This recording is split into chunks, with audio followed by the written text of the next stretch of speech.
Mikey, c'est la question traditionnelle à ce moment de la saison pour vous, les U18.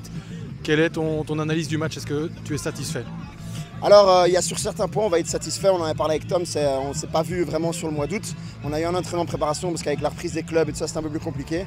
Donc, au niveau défensif, on était très contents. C'est qu'on a été au Summer Tour où il y avait vraiment des grosses équipes. On avait pêché un peu sur le premier match au niveau du contact et de la défense. Et on voit que depuis, on a vraiment on a step up à ce niveau-là, que ce soit sur nos 2 matchs là-bas. Et ici, on voit vraiment qu'on avait de la sérénité au niveau de la défense.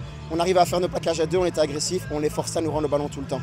Voilà, on sait qu'il y a encore un petit peu de travail au niveau de l'attaque. La touche, voilà, c'est des choses où il faut du temps, du travail, et on n'en a pas encore eu assez. Maintenant, on a un bloc qui va être très intense pour les 2 mois qui viennent, où en fait, on essaie de faire que tous les lundis soirs, on va se voir pour au moins 1 heure, 1 heure et demie, pour bosser sur ces petits détails, pour vraiment passer maintenant de la phase de développement et sélection à de la préparation pour le championnat d'Europe dans 2 mois.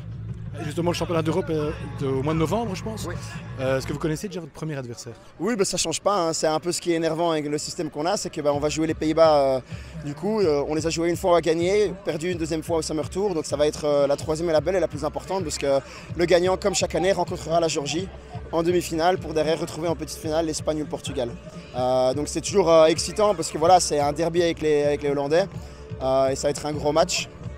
Et le gagnant pourra aller derrière à nouveau s'affronter contre la Géorgie et voir est-ce qu'on arrive chaque année à s'améliorer de plus en plus, parce qu'on essaie de monter l'échelle pour pallier ces différences entre le top 3 qui est la Géorgie, l'Espagne et le Portugal, mais c'est petit à petit. On essaie d'instaurer de nouvelles choses pour qu'il y ait un peu plus de progression et de développement chez nos jeunes.